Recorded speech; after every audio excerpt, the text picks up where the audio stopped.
अरे राजेश बेटा, जरा 3,000 रुपए देना तो। विमला जी अपना दुपट्टा सही करते हुए बोली। क्या हुआ मम्मी, कहीं जा रही हो क्या आप? राजेश ने पूछा। हाँ बेटा, अभी अभी तेरी मौसी का फोन आया था। मौसा जी को हॉस्पिटल में एडमिट किया है। उनकी तबीयत अचानक बिगड़ गई थी। वो वहाँ बिल्कुल अकेली हैं। उसने मुझे वहाँ बुलाया है, साथ ही कुछ पैसे लाने के लिए बोला है और ज़रूरी सामान लेकर आने के लिए कहा है। हालांकि सामान तो 500-600 रुपए का ही है, पर वहाँ मुझे पैसों की ज़रूरत पड़ गई, तो इसीलिए एक्स्ट्रा पैसे मांग रही हूँ। ला, जल्दी से पैसे दे दे, ताकि मैं यहाँ से निकलूँ। फिर सामान भी तो खरीदना है। विमला जी एक ही सांस में सब कुछ बोल गईं। उनकी बात सुनकर राजेश ने अपनी पत्नी संगीता की तरफ देखा। संगीता उसे घूर रही थी और उसने इशारों से उसे पैसे देने के लिए साफ मना कर दिया। तभी विमला जी ने कहा, राजेश सोच क्या रहा है, जल्दी कर। वहाँ मौसी अकेली हैं, वो परेशान हो रही होंगी। ये सुनकर राजेश थोड़ा हकलाते हुए बोला, मम्मी वो मेरे पास अभी पैसे नहीं हैं। उसकी बात सुनकर विमला जी हैरान होते हुए बोली, पैसे नहीं है? पैसे नहीं है का क्या मतलब है? अभी कल ही तो तू एटीएम से 20,000 रुपए निकाल कर लाया था। फिर मैंने अपनी पेंशन के पैसे भी तो तुझे कल जमा कराने के लिए दिए थे, जो मैं बैंक से लेकर आई थी जरूरी काम के लिए, जिसे तू बैंक में जमा कराना भूल गया था। वो पैसे तो होंगे ही ना तेरे पास।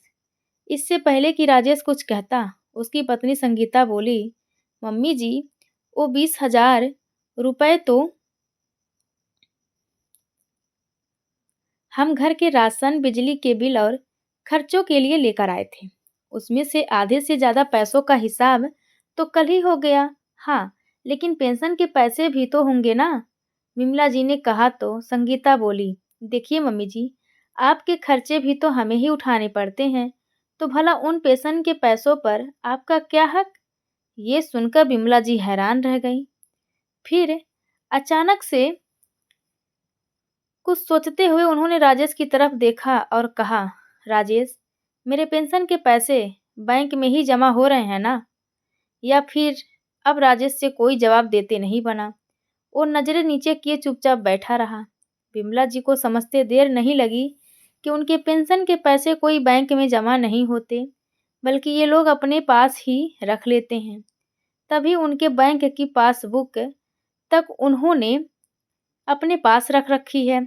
उसे यूं चुप देखकर विमला जी को और गुस्सा आ गया और वो राजेश पर चिल्लाते हुए बोली, राजेश, तुझसे कुछ पूछ रही हूं मैं, जवाब क्यों नहीं दे रहा है? पैसे बैंक में जमा होते हैं या खुद खर्च कर देते हो? जब विमला जी ने डांट कर पूछा तब राजेश ने कहा, मम्मी, आपका खर्चा भी तो मैं ही उठाता हूँ, तो आपके पेंशन के पैसों पर भी तो मेरा ही हक हुआ ना। और फिर पैसे घर खर्च में ही तो काम आ रहे हैं। क्या करोगी बैंक में पैसा जमा करके? वैसे भी तो आपकी उम्र हो गई है। क्या माँ होने के नाते तेरी कमाई पर मेरा कोई हक नहीं है, जो मेरे खर्चे भी तो मेरे पेंशन के पैसों से ले रहा है?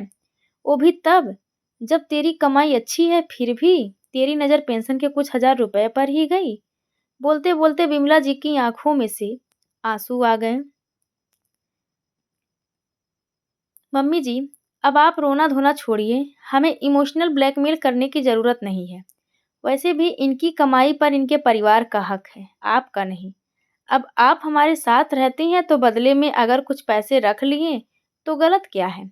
संगीता विमला जी से बोली और उसके बाद राजेश की तरफ पलट कर बोली, अब आप बैठे बैठे देख क्या रहे हो? आपको कुछ काम वाम नहीं है क्या? चलिए तैयार हो जाइए, मेरे मायके भी तो चलना है फिर। आखिर बिमला जी को वहीं बैठा छोड़कर थोड़ी देर बाद दोनों घर से रवाना हो गए। बिमला जी की आंखों में आंसू आ गए। कितना विश्वास करती थी वो अपने बेटे बहू पर, और वो दोनों उनकी पीठ पर छुरा घोंप रहे थे। उनके लिए ये सब यकीन कर पाना मुश्किल हो रहा था। बिमला जी के पति सरकारी मुलाजिम थे। राजेश जब अपनी पढ़ाई पूरी कर नौकरी की तलाश में था, उसी समय एक हादसे में उनके पति की मृत्यु हो गई। विमला जी भी पढ़ी लिखी थीं, पर खुद नौकरी करने की जगह उन्होंने राजेश को अनुकंपा नौकरी दिलवा दी। वैसे भी आज के ज़माने में सरकारी नौकरी मिलना बहुत मुश्किल बात है। साथ में ही विमला जी को विधवा पेंशन भी मिलती थी। घर के सारे खर्च भी बोझ राजेश ने अपने कंधों पर ले रखा था, जबकि विमला जी की पेंशन के पैसे बैंक में आते थे और वो वहीं जमा हो जाते थे। राजेश की शिक्षा अच्छी थी और वो मेहनती भी था। ये देखकर उसके लिए रिश्ते आने लगे थे। अभी 10 महीने पहले ही संगीता के साथ उसकी शादी हुई थी। उनकी शादी के 4 महीने बाद ही राजेश ने विमला जी की बैंक की पासबुक अपने पास रख ली थी। ये कहकर कि बार-बार पासबुक उनसे लेनी पड़ती है बैंक में पैसे चेक करने के लिए, पर विमला जी ने कभी भी पासबुक नहीं मांगी। उन्हें अपने बेटे बहू दोनों पर बहुत भरोसा था, लेकिन इस भरोसे का ये अंत होगा ये उन्हें उम्मीद नहीं थी। खैर, तभी उनके मोबाइल की रिंग बजी। देखा तो उनकी बहन का फ़ोन था। उससे बात कर विमला जी पड़ोस में रहने वाली अपनी सहेली चंचल जी के यहाँ गई और कुछ पैसे उधार लेकर अपनी बहन के पास हॉस्पिटल सामान लेकर पहुंची। घर की चाबी वो चंचल जी को ही दे आई थी। शाम को जब घर वापस लौटी तब तक बेटे बहू दोनों आ चुके थे। उनके घर में घुसते ही राजेश ने पूछा, मम्मी कहाँ गई थी आप? तुम्हारी मौसी के पास गई थी, उसे मेरी ज़रूरत थी। पर आपके पास तो पैसे नहीं थे, आप फिर ऐसे कैसे चली गईं आप? संगीता ने बीच में आते हुए कहा, चंचल से कुछ पैसे उधार लेकर गई थी, मैं उसे पैसे लौटा दूंगी, पर उससे पहले तुम लोग मेरी पासबुक मुझे दे दो। विमला जी ने दृढ़ होते हुए कहा, अरे वाह, एक तो हमसे पूछे बगैर आप चंचल आंटी से पैसे उधार लेकर चली गईं और ऊपर से पासबुक भी मांग रही हो। कुछ नहीं देने वाले हम आपको, चुपचाप पड़े रहिए घर में। आइंदा हमसे पूछे बगैर घर के बाहर कदम भी मत रखना। संगीता चिल्लाते हुए बोली। ये सुनकर विमला जी ने राजेश की तरफ देखा, लेकिन राजेश ने चुप रहकर इसमें अपनी सहमति जाहिर कर दी। आखिर विमला जी ने निर्णय ले लिया कि अब उन्हें अपने लिए बोलना ही पड़ेगा। बहू, तुम मेरी बहू हो, सास बनने की कोशिश मत करो। तुम कौन होती हो ये निर्णय लेने वाली कि मुझे क्या करना है और क्या नहीं?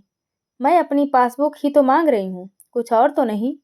एक मिनट मम्मी जी, आप अपने छोटे छोटे खर्चों के लिए भी हम पर निर्भर हो, हम आप पर निर्भर नहीं हैं।